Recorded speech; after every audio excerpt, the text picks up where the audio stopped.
ಮೊದಲು ಮದುವೆ, ಆಮೇಲೆ ನಾವು ಜೋಡಿಯಾಗಿ ಪಾಂಡುರಂಗನ್ಗೆ ಪೂಜೆ ಮಾಡೋಣ.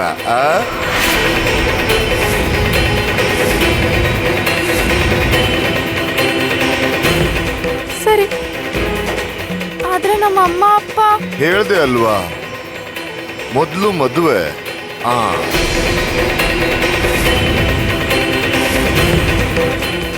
ಒಪ್ಗೆ ತಾನೆ?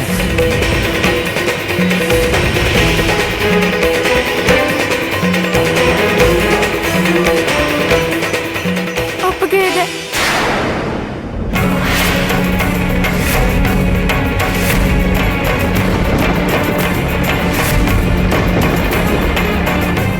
ಅಯ್ಯೋ ಪಾಂಡುರಂಗ, ಇದೇನಿದೆ ಅನ್ಯಾಯ? ಸಕ್ಕುನ ನೀನೇ ಕಾಪಾಡ್ಬೇಕು. ಇನ್ನೇನ್ ಮುಖ ನೋಡ್ತಿದ್ದೀರಾ? ತಕ್ಷಣ ಹೋಗಿ ಮದ್ವೆ ಕೆಲ್ಸನ ಶುರು ಮಾಡ್ಕೊಳ್ಳಿ. ಹೋಗಿ ಹೋಗಿ. ಏಯ್ ಗೋದಾವರಿ, ಸಿಹಿ ತಿಂಡಿಗಳನ್ನ ತಯಾರು ಮಾಡು. ಇಲ್ ನೋಡು, ನೀನೇ ಕಾವೇರಿ, ತಕ್ಷಣ ಹೋಗಿ ಸಕ್ಕುಗೆ ಕೊಠಡಿನ ಸಿದ್ಧ ಮಾಡು.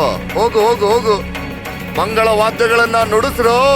ನಾಳೆ ಅತಿ ದೊಡ್ಡ ಏಕಾದಶಿ. ಈ ಏಕಾದಶಿ ದಿನ ನನ್ ಮದುವೆ ಆಗ್ತಾ ಇದೆ. ನುಡಿಸ್ರು, ನುಡಿಸಿ ನುಡಿಸಿ.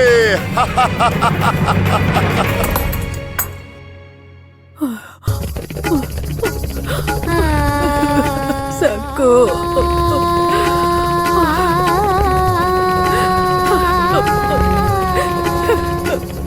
ಬಿಡಿ ನನ್ನ, ಬಿಡಿ ನನ್ನ, ಬಿಡಿ. ಸಕ್ಕು, ಸಕ್ಕು, ಸಕ್ಕು, ಯಾಕೆ ಹೀಗೆ ಕಷ್ಟ ಕೊಡ್ತಿದ್ಯಾ? ನೀನೊಬ್ಳೆ ಯಾಕೆ ಒಳಗ್ ಹೋದೆ? ಸಕ್ಕು, ನೀನ್ ಜಮೀನ್ದಾರ್ನ ಭೇಟಿ ಮಾಡಿದ್ಯಾ? ಏನಂದ್ರ ಅವರು? ನಿಂಗೇನು ಕಷ್ಟ ಕೊಟ್ಟಿಲ್ಲ ಅಲ್ವಾ? ಮತ್ತೆ ನಿಂಗೇನಾದ್ರೂ ಪರೀಕ್ಷೆ ಇಡ್ತೀನಿ ಅಂತ ಹೇಳಿದ್ರ? ಏನಾಯ್ತು ಹೇಳು ಸಕ್ಕು. ಅಜ್ಜಿ, ನಮ್ ಪಾಂಡುರಂಗ ಮತ್ತೆ ಗುಡಿಗೆ ಬರ್ತಾನೆ. ಏಕಾದಶಿ ಹಬ್ಬನ ಅದ್ದೂರಿಯಾಗಿ ಆಚರಿಸೋಣ. ಅಮ್ಮ ಅಪ್ಪ ಕೂಡ ಹಿಂತಿರುಗಿ ಬರ್ತಾರೆ. ನಮ್ಮ ಕಷ್ಟಗಳೆಲ್ಲ ತೀರೋಗುತ್ತೆ.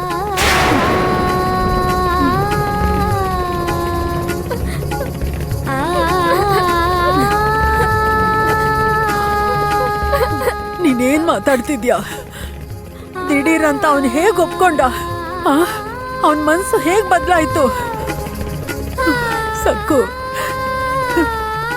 ನಿನ್ ಕಣ್ಣಲ್ಲಿ ಯಾಕೆ ನೀರ್ ಬರ್ತಿದೆ? ಅಜ್ಜಿ, ಅದು ನನ್ಗೀಗ ತುಂಬಾ ಸಂತೋಷ ಆಗ್ತಿದೆ.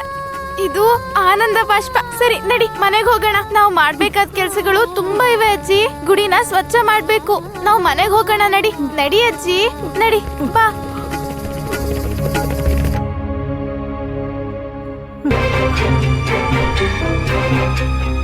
ಹುಡ್ಗಿಲಿ ಇವತ್ತು ತುಂಬಾ ಬದಲಾವಣೆ ಕಾಣಿಸ್ತಾ ಇದೆ. ಯಾಕೆ ವಿಚಿತ್ರವಾಗಿ ಮಾತಾಡ್ತಾ ಇದ್ದಾಳೆ?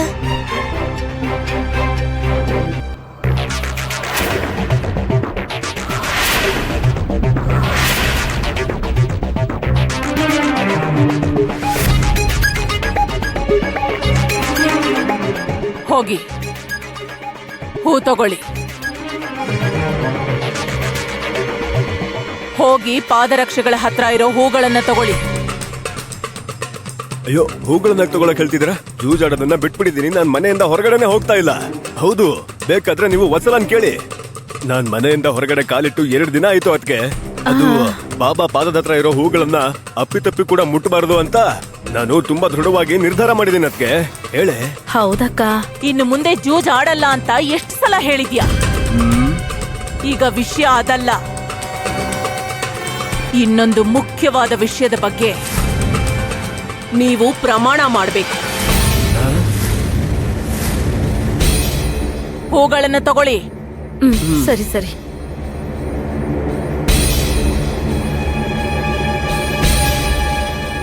ಅದೇನಂದ್ರೆ, ವಿಭಿನ್ನವಾದ ಸ್ವಭಾವ ಇರೋ ವ್ಯಕ್ತಿಗಳು ಒಟ್ಟಿಗೆ ಇರಬೇಕಾಗಿ ಬರುತ್ತೆ ಒಂದೇ ಕುಟುಂಬದಲ್ಲಿ.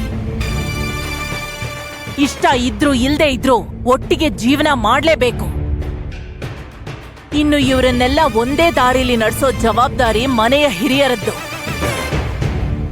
ನಾನು ಅದಕ್ಕೆ ಕಣ್ಣಲ್ಲಿ ಎಣ್ಣೆ ಬಿಟ್ಕೊಂಡು ನಿಮ್ಮನ್ನ ನೋಡ್ತಾನೇ ಇದ್ದೀನಿ.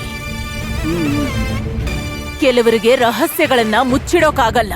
ಯಾರ ಹತ್ರನಾದ್ರೂ ಹೇಳೋವರ್ಗೂ ಅವ್ರಿಗೆ ನಿದ್ದೆ ಬರಲ್ಲ. ಅವಶ್ಯಕತೆ ಇಲ್ಲದ ಜಾಗದಲ್ಲಿ ಬೇಡವಾದ್ದನ್ ಮಾತಾಡ್ತಾರೆ. ಅಷ್ಟೇ ತಾನೇ ವತ್ಸಲ? ಹಾಗ ಮಾಡಿದ್ರೆ ನಾನ್ ಸುಮ್ನಿರಲ್ಲ. ಸರಿ. ಅರ್ಥ ಆಯ್ತಾ ಮೈದ್ನ ಅವ್ರೆ? ನಮಗ್ ಚೆನ್ನಾಗ್ ಅರ್ಥ ಆಯ್ತು. ಅರ್ಥ ಆಗದೆ ಇರೋದಿಕ್ಕೇನಿದೆ? ತಲೆಯಲ್ಲಾಡ್ಸಿದ್ರೆ ಸಾಲ್ದು, ಅದೇ ತರ ನಡ್ಕೋಬೇಕು. ನಾನು ಅವಳಿಗೆ ಬುದ್ಧಿ ಹೇಳ್ತೀನಿ, ಖಂಡಿತ ಕೇಳ್ತಾಳೆ. ಅದೇನ್ ಹೇಳಿ, ಏನ್ ಪ್ರಮಾಣ ಮಾಡ್ಬೇಕು ಅಂತ? ಸರಿಯಾಗಿ ಕೇಳಿಸ್ಕೊಡಿ. ನಮ್ಮ ದಿಗಂಬರ್ ರಾವ್ಗೆ ಪಕ್ಕದೂರಲ್ಲಿರೋ ಸಕ್ಕುನ್ ಕೊಟ್ಟು ಮದ್ವೆ ಮಾಡು ಅಂತ ಬಾಬಾ ಹೇಳ್ತಿದ್ದಾರೆ.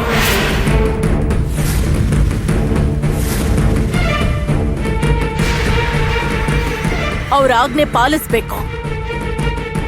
ದಿಗು ಮದ್ವೆ ಸಕ್ಕು ಜೊತೆನೆ ಆಗತ್ತೆ. ಅಯ್ಯೋ ದೇವ್ರೇ! ಏನ ವಿಚಿತ್ರವಾದ ನಗು?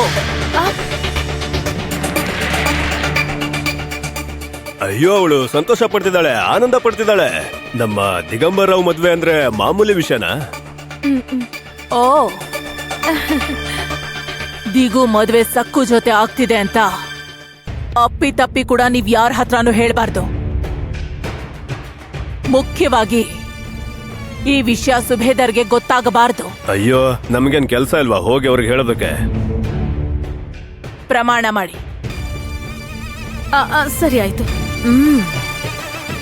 ಪ್ರಾಣ ಹೋದ್ರು ಈ ವಿಷಯನ ನಾವು ಯಾರ ಹತ್ರನೂ ಹೇಳಲ್ಲ. ಯಾವ ವಿಷಯ ಹೇಳಲ್ಲ? ಸರಿಯಾಗಿ ಪ್ರಮಾಣ ಮಾಡಿ. ಅದು ಸರಿ. ದಿಗಂಬರ್ ರಾವ್ ಮದ್ವೆ ವಿಷಯನ ನಾವು ಯಾರ ಹತ್ರನೂ ಹೇಳಲ್ಲ ಅಂತ ಮಾತು ಕೊಡ್ತೀವಿ.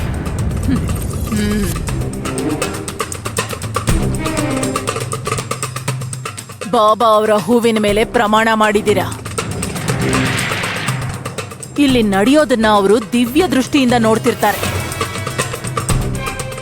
ಅದನ್ನ ನೆನಪಿಟ್ಕೊಳ್ಳಿ.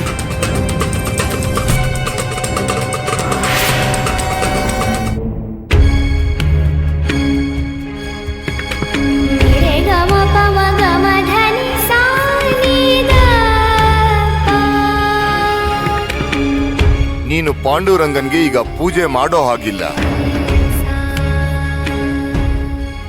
ಮೊದ್ಲು ಮದುವೆ, ಆಮೇಲೆ ನಾವು ಜೋಡಿಯಾಗಿ ಪಾಂಡುರಂಗನ್ಗೆ ಪೂಜೆ ಮಾಡೋಣ.